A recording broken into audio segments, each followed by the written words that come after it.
complaints that were filed against even Prime Minister Modi over if there was a violation of the code of conduct, that it's very likely that a clean chit will be given to Prime Minister Modi. According to our sources, that election panel feels that there was no election code breach in what he said. This, remember, was on the wealth survey jibe that the Prime Minister had made, and also with regard to the Ram Mandir. Modi's wealth to those with more kids and infiltrators, and the mention of Ram Mandir ahead of elections. The Congress party, the opposition, had felt that this shouldn't have been made by the Prime Minister, and they had approached the Election Commission. But according to our sources with the EC, that the speech in Banswara in Rajasthan with the Congress manifesto criticism and others are not really an election code breach.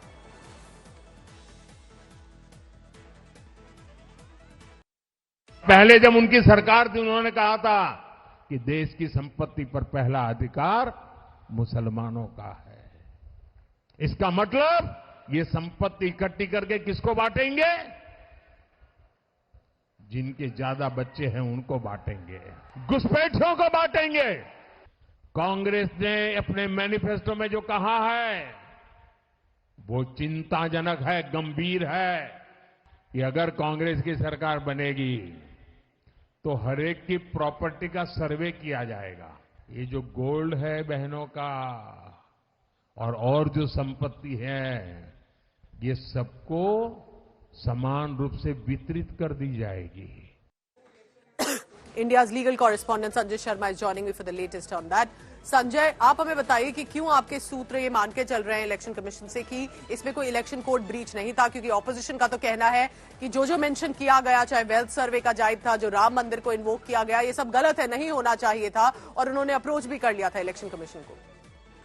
एक वकील हैं आनंद S जोंडाले, उन्होंने election commission को पहले approach किया और उन्होंने कहा कि प्रधानमंत्री के खिलाफ कार्रवाई की जानी चाहिए, क्योंकि ये मॉडल कोड ऑफ कंडक्ट का सेक्शन 153 है, उसका उल्लंघन है, लिहाजा इनके खिलाफ कार्रवाई की जाए। लेकिन जब वहां अगले कुछ दिनों में ही उन्होंने दिल्ली हाई कोर्ट अप्रोच किया और उन्होंने कहा कि मेरी शिकायत पर इलेक्शन कमीशन ने कुछ नहीं किया है, लिहाजा दिल्ली हाई कोर्ट इस मामले में सुनवाई करे और इलेक्शन कमीशन को डायरेक्ट करे कि वो पीएम मोदी के खिलाफ एक्शन ले। लेकिन अब इसके अगले हफ्ते सुनवाई ड्यू है, तो उसमें इलेक्शन कमीशन ने एंटिसिपेट करते हुए कि उसमें रिप्लाई फाइल करना पड़ेगा। इलेक्शन कमीशन ने अपनी मीटिंग में ये तय कर लिया है, अकॉर्डिंग टू आवर सोर्सेज, कि ये सारी चीजें पॉलिटिकल हैं और इसमें चाहे राम मंदिर का मुद्दा हो, सरकार अपनी उपलब्धियां गिनाने के लिए कई चीजों का जिक्र किया था, जिसमें अयोध्या में राम मंदिर निर्माण है, या फिर अफगानिस्तान से गुरु ग्रंथ साहिब जी की भीड़ें लाने की बात है, या करतारपुर कॉरिडोर है। तो ये सब सरकार की उपलब्धियों की श्रेणी में आता है। तो सरकार राजनीतिक रूप से अपनी उपलब्धियां गिना सकते हैं, इसमें मॉडल कोड ऑफ कंडक्ट की तरफ से कहीं कोई रोक नहीं है।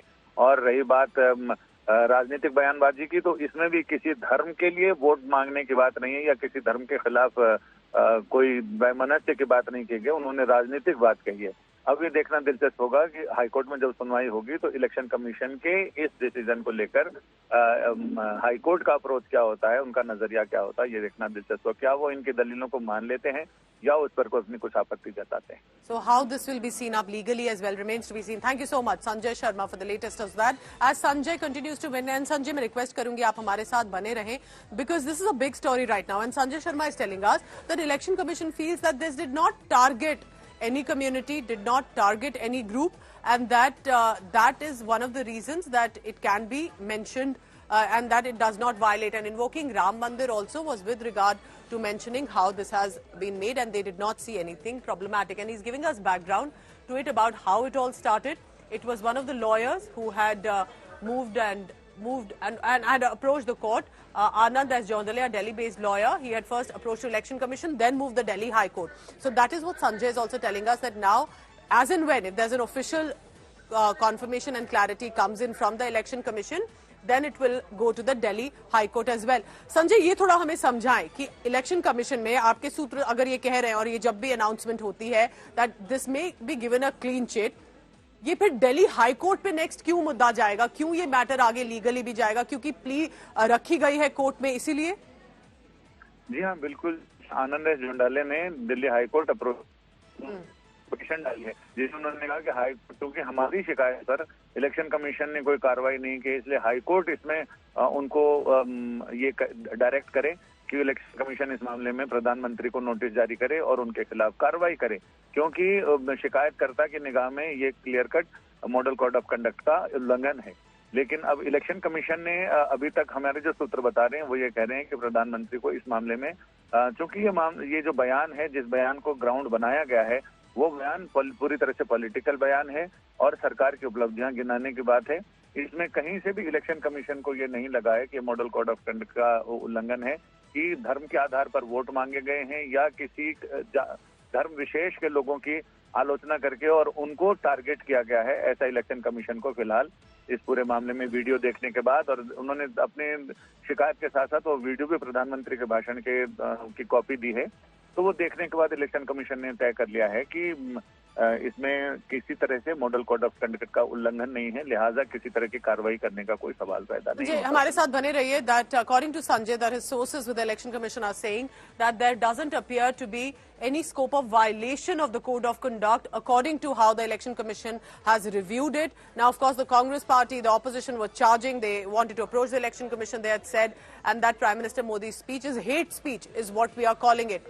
Now, iska kya reason, Sanjay, aap hame bataiye, kya isliye hai कि डायरेक्टली किसी कम्युनिटी का नाम उस लाइन में, उस मैसेजिंग में नहीं लिया था, और जब मंदिर की बात कही गई तो मंदिर को एज अ इंडियन इथॉस देखा गया, ना कि एज अ कम्युनल बेसिस? क्या हम मान के चले ये रीजनिंग है? बिकॉज कांग्रेस और ऑपोजिशन का कहना था, संजय, कि ये कहना कि इन्फिल्ट्रेटर्स को दे देंगे, जिनके ज्यादा बच्चे हैं उनको दे देंगे, और कांग्रेस पार्टी ने पहले कहा है कि मुस्लिम्स को दे देंगे, तो ये क्यों वो हेट स्पीच में नहीं आएगा? ये कांग्रेस ने उस वक्त कहा था, और that is why they wanted to approach the election commission. तो आप हमें थोड़ा सा और इसमें इलैबोरेट कर सकते हैं आपके सूत्रों के हिसाब से कि क्यों माना जा रहा है कि ये हेट स्पीच के हिसाब से नहीं देखा जा सकता?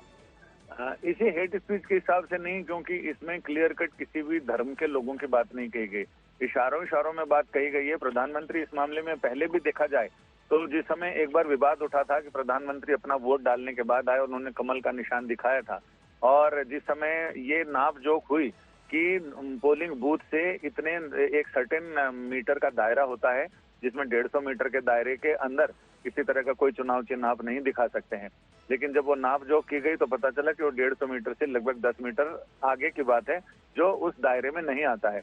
तो इस तरह की कई चीजें जब राजनीतिक रूप से बयान दिए जाते हैं चुनाव के समय, तो कई बार तो बिना सोचे समझे बयान दिए जाते हैं, लेकिन जब सोच समझकर पूरी रणनीति के साथ बयान दिए जाते हैं तो उस समय देखा जाता है कि किसी धर्म का नाम ना आए, किसी तरह की बात ना आए, लेकिन अपनी बात वहां तक, जनता तक पहुंच भी जाए।